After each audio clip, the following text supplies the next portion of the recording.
I think the thing that's the hardest is to realize, like, I'm a pretty smart person, and I didn't figure this out till I was 40 years old. And I'm watching the same thing happen with my stepkids, and I feel completely helpless to do anything about it.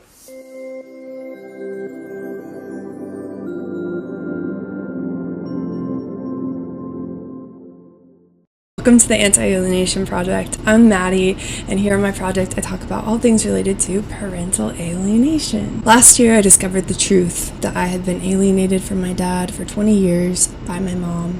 Since then, I've been on a journey to recover from this abuse, rebuild my relationship with my dad, and speak out against this very damaging form of abuse. As many people know, I have started a support group for former alienated children, and it's been quite an impactful resource for me, and I've gotten good feedback from others as well. Today I'm sharing a video from someone in the support group with her permission, of course. As I watched this video, I had a very emotional reaction, and I knew that people need to see the pain it causes. Just a big shout out to this wonderful friend who was so courageous enough to share in a vulnerable way the damage that this does. Without further ado, let's get into it.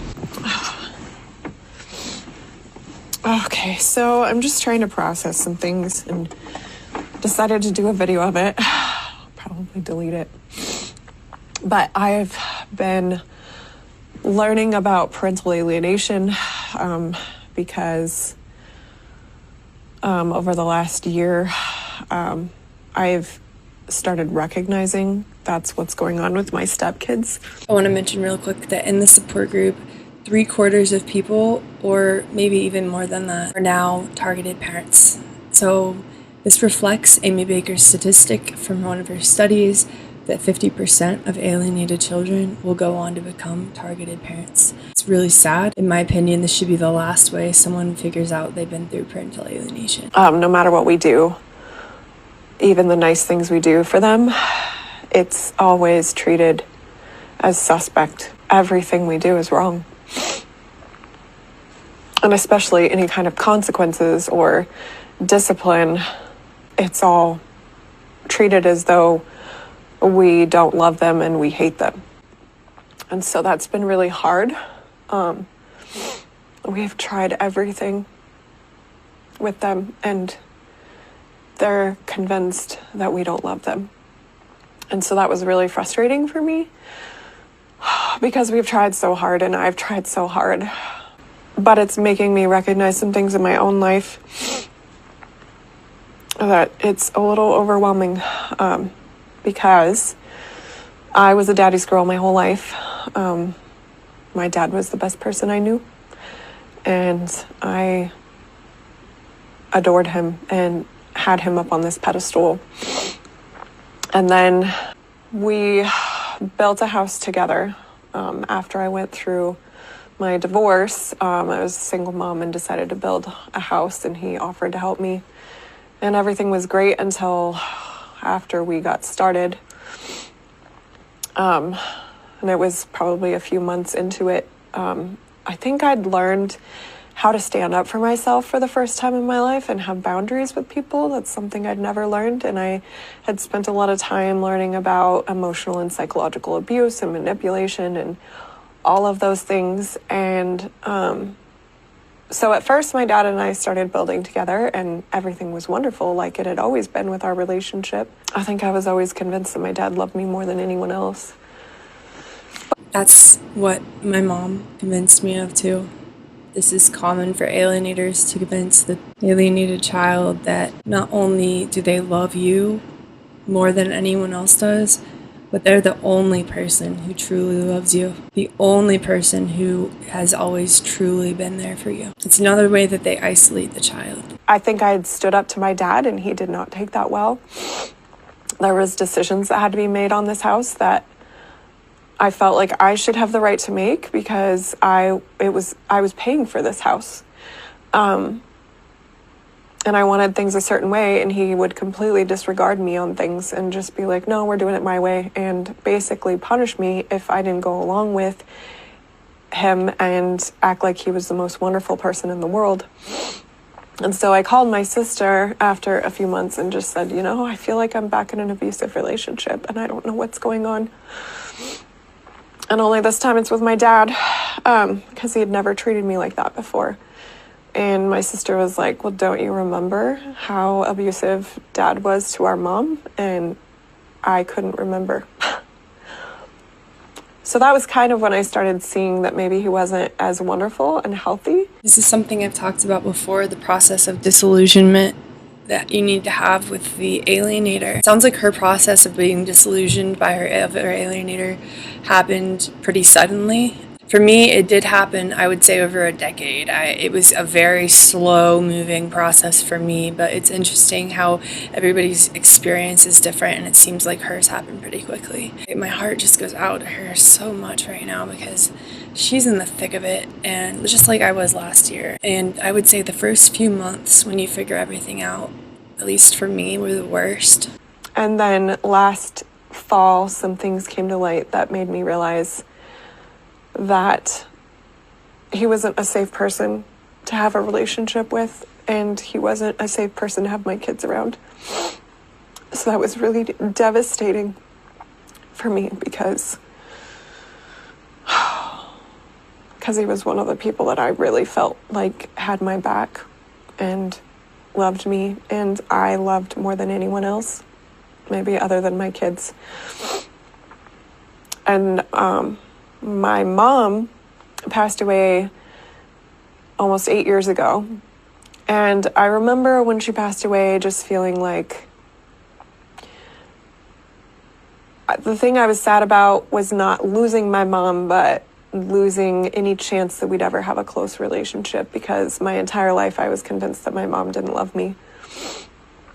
And I remember being grateful that it was my mom who died and not my dad, because I couldn't imagine my life without my dad. I've been doing a lot of research on parental alienation, and a couple weeks ago I watched a video by the Anti-Alienation Project, and it was talking about brainwashing and how cults will use different tactics to brainwash people. And like all the pieces started falling together, and I realized that a lot of those tactics were exactly what my dad had used with my relationship with my mom my whole life.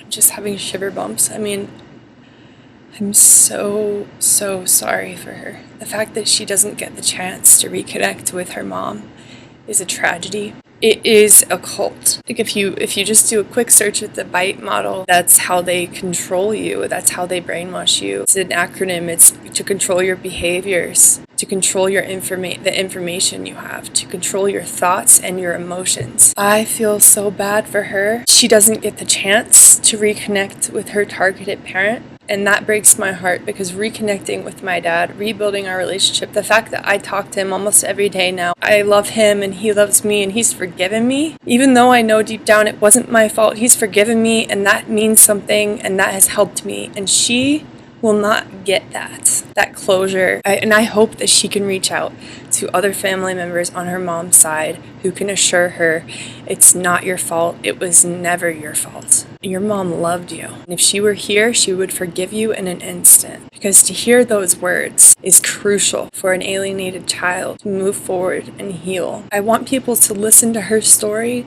and to know that this is common, and it should not be common. What ends up happening as an alienated child when you learn the truth, your relationship with the parent you trusted and thought loved you was hurting you and destroying you the whole time. And in her case, the loving, healthy-minded parent is gone. This is a tragedy. It's a lot to wrap your mind around, realizing that you believed a lie your whole life. I remember always seeing other mothers and daughters and just wishing that I'd have that same closeness with my mom. And a lot of people after she passed away told me that, how much my mom loved me and loved all of us kids and her grandkids. And I remember just thinking, you might think that, but that's not really true. Because I was absolutely convinced that my mom didn't love me.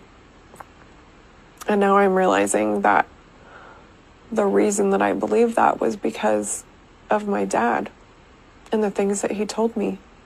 Like, telling me that my mom was just too selfish.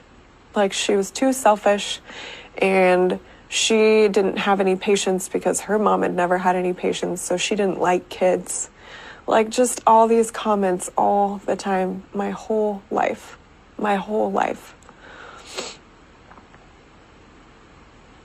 And realizing, I think the thing that's the hardest is to realize, like, I'm a pretty smart person, and I didn't figure this out till I was 40 years old. And I'm watching the same thing happen with my stepkids. And I feel completely helpless to do anything about it. Like, for a while, I just felt frustrated with them because I'm like, look at all the things we're doing for you. Like, look at how we're showing you that we love you. And I didn't understand why they couldn't see it. And now I'm realizing why. Because I couldn't see it either.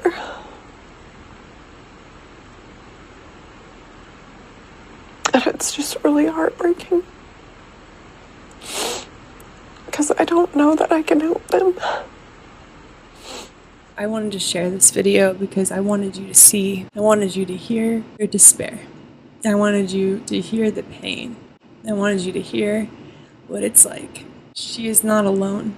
She is not alone. Everything she expressed in this video, I have too been grappling with. It's something I might be dealing with for a very long time. Others, many others, are going through this grieving process. You've been robbed of a parent that you so desperately wanted to love you your whole life, and they did, but you were brainwashed, manipulated to believe they didn't love you, that they abandoned you. The world needs to see this. The world needs to know. She's a smart lady, but when it's your own parent, they can pull a fast one on you. The only thing that you have done in this situation was to trust one of your parents, which is the most natural thing to do in the world. We are not stupid for wanting to believe that our parent loved us. I also wanted to make this video because I think a lot of people are in this position. They're alienated from their own kids, or they're alienated from their stepkids, or their partner is alienated from their kids.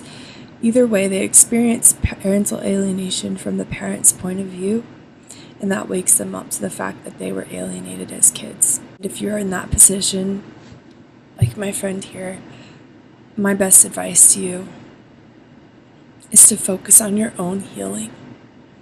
It might feel really counterintuitive because you're probably really caught up in your child or your alienated stepchild and the heartache and the pain that they're going through. It might feel like it's easier problem to fix is them, but you need to focus on your own healing so that you can become the strongest, healthiest, happiest version of yourself, living your most wonderful life, so that when they figure out the truth, you'll be able to take them by the hand and say, listen, I've been where you're at, and I figured out how to get out. You will be that force in their lives. You're not alone. Never, ever, ever, ever, ever give up. This is the reality of parental alienation, and it is a slap in the face for anyone to deny that this abuse exists. Whether or not you usually leave comments on my videos, please, please, if you can, leave a supportive, encouraging message in the comments section for this video for my friend here. Let her know she's not alone, how different the trajectory of our lives may have been if one of our parents could have put the love for us before the hatred of our other parent.